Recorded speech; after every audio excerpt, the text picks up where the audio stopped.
नमः शिवाय। श्रीमद्देवी भागवत महापुराण कथा तृतीय स्कंध का चौथा अध्याय। भगवती के चरण नख में त्रिदेवों को संपूर्ण ब्रह्मांड का दर्शन होना। भगवान विष्णु द्वारा देवी की स्तुति करना। ब्रह्मा जी बोले, हे नारद, ऐसा कहकर जनार्दन भगवान विष्णु ने पुनः कहा, हम लोग बार बार प्रणाम करते हुए उनके पास चलें। वे वरदायिनी महामाया हमें अवश्य वरदान देंगी, अतः निर्भय होकर हमें उनके चरणों के निकट चलकर उनकी स्तुति करनी चाहिए। यदि उनके द्वारपाल हमें वहां रोकेंगे तो हम लोग ध्यान पूर्वक वहीं बैठकर देवी की स्तुति करने लगेंगे। ब्रह्मा जी बोले, भगवान विष्णु के ऐसा कहने पर मैं तथा शिव हम दोनों प्रसन्नता से गदगद होकर शीघ्र उनके निकट जाने को उत्सुक हो गए। विष्णु से ठीक है ऐसा कहकर हम तीनों शीघ्रता पूर्वक विमान से उतरकर मन ही मन अनेक तर्क वितर्क करते हुए भगवती के द्वार पर ज्यों ही पहुंचे, त्यों ही द्वार पर स्थित हम सभी को देखकर मंद मुस्कान करके उन भगवती ने हम तीनों को स्त्री रूप में परिणत कर दिया। हम लोग नाना प्रकार के भूषणों से अलंकृत रूपवती युवती बन गए और अत्यंत आश्चर्यचकित होकर उन महामाया भगवती के पास पुनः गए। स्त्री के वेश में हम लोगों को अपने चरणों के निकट देखकर अत्यंत मनोहर रूप वाली उन देवी ने हम लोगों के ऊपर कृपा दृष्टि डाली। उस समय महामाया भगवती को प्रणाम करके स्त्री वेशधारी तथा दिव्य वस्त्राभरण धारण किए हम तीनों परस्पर एक दूसरे को देखते हुए उनके सामने खड़े रहे। विविध प्रकार के मणि जटित एवं करोड़ों सूर्य के समान दैदीप्यमान देवी के पाद पीठ को देखते हुए हम तीनों वहीं स्थित रहे। उन महादेवी की हजारों सेविकाओं में से कुछ ने रक्त वस्त्र, कुछ ने नीले वस्त्र और कुछ ने सुंदर पीत वस्त्र धारण कर रखे थे। वहां उपस्थित सभी देवियां सुंदर स्वरूप की थीं और विचित्र वस्त्र एवं आभूषणों से सुसज्जित थीं। वे सब जगदम्बा की विभिन्न सेवाओं में तत्पर थीं। उनमें से कुछ गा रही थीं, कुछ नाच रही थीं और कुछ स्त्रियां हर्ष के साथ वीणा तथा मुखवाद्य बजाती हुई अन्य सेवाओं में संलग्न थीं। हे नारद जी, वहां मैंने भगवती के चरण कमल के नख रूपी दर्पण में जो अद्भुत दृश्य देखा उसे बताता हूं, आप सुने। वहां मुझे समस्त स्थावर जंगमात्मक ब्रह्मांड, मैं ब्रह्मा, विष्णु, शिव, वायु, अग्नि, यम, सूर्य, वरुण, चंद्रमा, विश्वकर्मा, कुबेर, इंद्र, पर्वत, समुद्र, नदियां, गंधर्व, अप्सराएं, विश्वावसु, चित्रकेतु, श्वेत, चित्रांगद, नारद, तुम्बुरु, हा हु, दोनों अश्विनी कुमार, अष्टवसु, साध्य, सिद्धगण, पितर, शेष आदि नाग, सभी किन्नर, उरग, और राक्षस गण दिखाई दे रहे थे। वैकुंठ, ब्रह्मलोक तथा पर्वत श्रेष्ठ कैलाश, इन सब को हमने उनके पद नख में विराजमान देखा। उसी में मेरा जन्म स्थान कमल भी था और मैं चतुरानन उस कमल कोश में बैठा हुआ था। मधुकैटभ नाम के दोनों दानव तथा शेष साई महाविष्णु भी उसी में विराजमान थे। ब्रह्मा जी बोले, इस प्रकार परमेश्वरी के चरण कमल के नख में स्थित यह सारा दृश्य मुझे दिखाई दिया, जिसे देखकर मैं चकित रह गया और मन ही मन सोचने लगा, यह क्या है। मेरे ही समान विष्णु और शिव भी वहां आश्चर्यचकित होकर खड़े थे। उस समय हम तीनों ने समझ लिया कि समस्त जगत की जननी ये ही महादेवी हैं। इस प्रकार अमृतमय एवं कल्याणमय उस द्वीप में अनेक प्रकार के अद्भुत दृश्य देखते हुए हमारे 100 वर्ष व्यतीत हो गए। वहां की प्रसन्न वदना एवं विचित्र अलंकारों से अलंकृत देवियां हम तीनों को अपनी सखियां समझती थीं और हम लोग भी उनके स्नेहपूर्ण सद्व्यवहार से मुग्ध थे तथा उनके मनोरम भावों को देखकर अतीव प्रसन्न थे। एक बार नारी रूप में स्थित भगवान विष्णु महादेवी भगवती श्री भुवनेश्वरी की स्तुति करने लगे। वे भगवान बोले, प्रकृति एवं विधात्री देवी को मेरा निरंतर नमस्कार है। कल्याणी, कामप्रदा, वृद्धि तथा सिद्धि देवी को बार बार नमस्कार है। सच्चिदानंद रूपिणी तथा संसार की योनि स्वरूपा देवी को नमस्कार है। आप पंचकृत्य विधात्री तथा श्री भुवनेश्वरी देवी को बार बार नमस्कार है। समस्त संसार की एकमात्र अधिष्ठात्री तथा कूटस्थ रूपा देवी को बार बार नमस्कार है। अर्धमात्रा की अर्थभूता एवं हृल्लेखा देवी को बार बार नमस्कार है।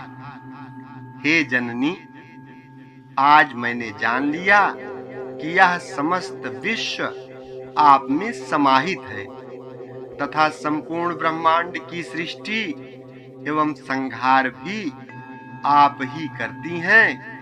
इस ब्रह्मांड के निर्माण में आपकी विस्तृत प्रभाव वाली शक्ति ही मुख्य हेतु है। अतः मुझे यह ज्ञात हो गया कि आप ही संपूर्ण लोक में व्याप्त हैं।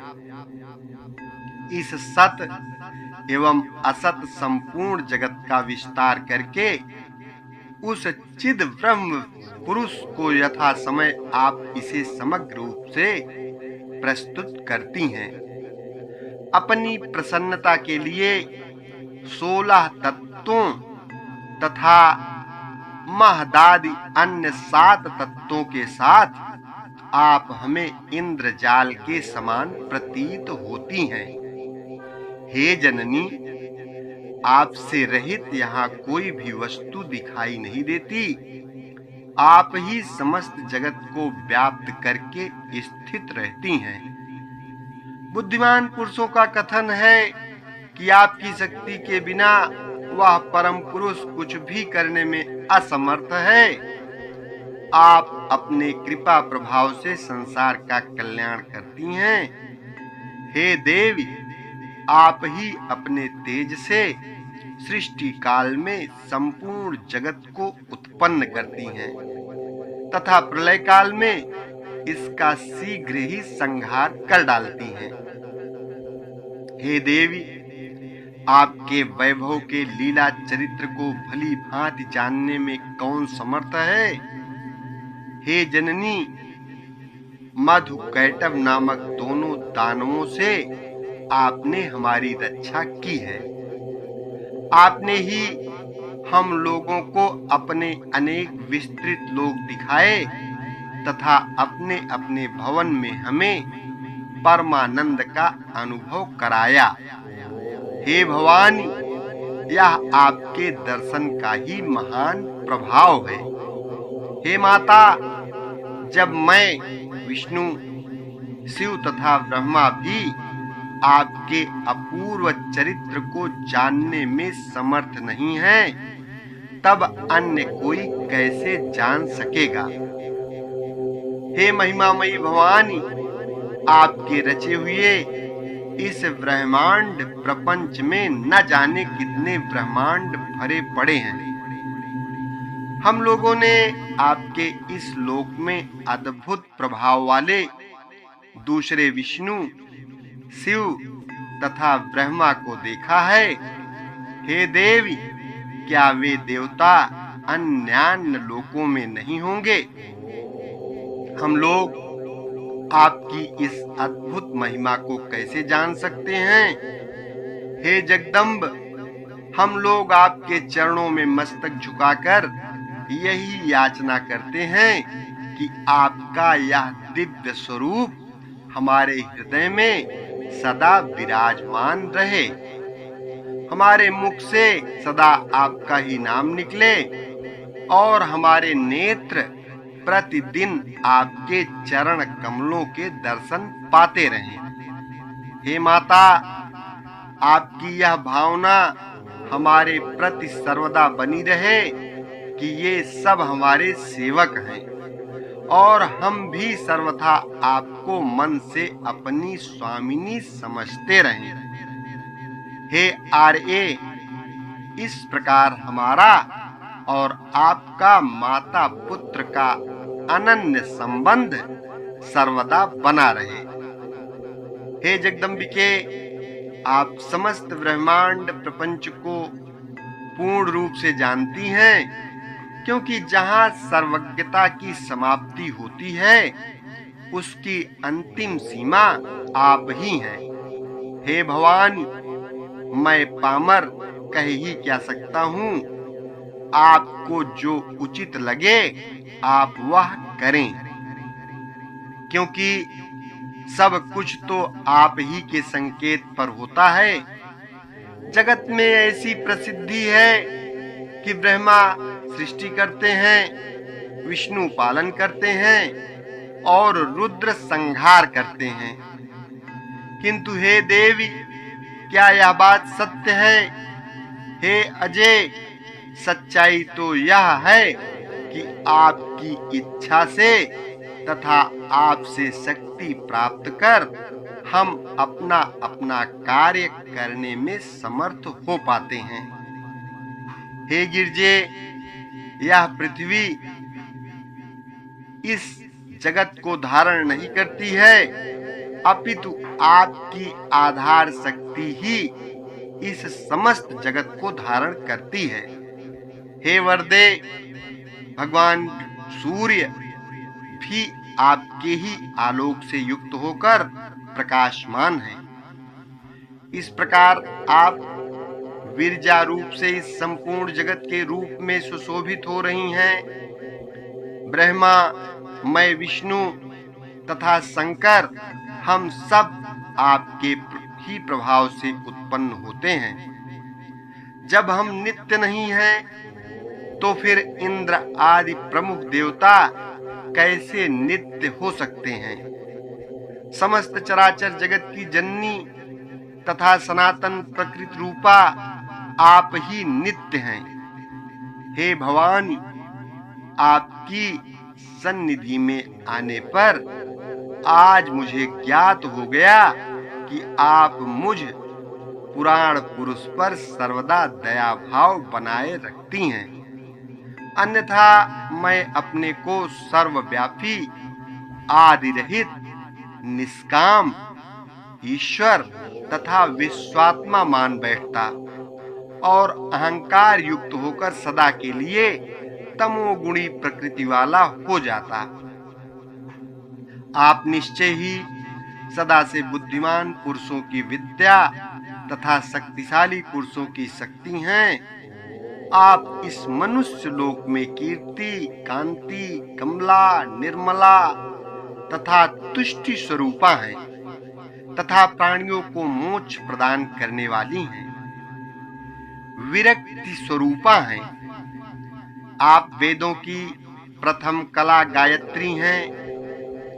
आप ही स्वाहा, स्वधा, सगुणा तथा अर्धमात्रा भगवती हैं। आपने ही देवताओं और पूर्वजों के संरक्षण के लिए आगम तथा निगम की रचना की है। जिस प्रकार पूर्ण महासमुद्र की विस्तृत तरंगें उस समुद्र का ही अंश होती हैं, उसी प्रकार आदि अंत से हीन निष्कलंक ब्रह्म के जीव रूपी अंशों को मोक्ष प्राप्त कराने के उद्देश्य से ही आपने संपूर्ण जगत प्रपंच का निर्माण किया है। जीव को जब यह विदित हो जाता है कि संपूर्ण विश्व प्रपंच आप ही का कृत्य है, तब अमित प्रभाव वाली आप उसका उपसंहार कर देती हैं और अपने द्वारा किए गए मिथ्या किंतु रहस्यपूर्ण कार्य पर उसी प्रकार प्रमुदित होती हैं जिस प्रकार मनोहारी नाटक की रचना पर सफल नट संतुष्ट होता है। हे अंबिके, आप ही इस मोहमय भवसागर से मेरी रक्षा कर सकती हैं। राग, द्वेष आदि द्वंद्वों के कारण अत्यंत कष्टदायक तथा दुखप्रद मिथ्या अनंत काल में मेरी रक्षा कीजिएगा। मैं आपके शरणागत हूँ। हे देवी, आपको नमस्कार है। हे महाविद्ये, मैं आपके चरणों में नमन करता हूँ। हे सर्वार्थदात्री शिवे, आप ज्ञान रूपी प्रकाश से मेरे हृदय को आलोक प्रदान कीजिए। इति श्रीमद्देवी भागवते महापुराणे अष्टादशसाहस्रयां संहितायां तृतीय स्कंधे विष्णुना कृतं देवी स्तोत्रम नाम चतुर्थो अध्यायः। ओम नमः चंडिकायै। 5वां अध्याय अगले भाग में।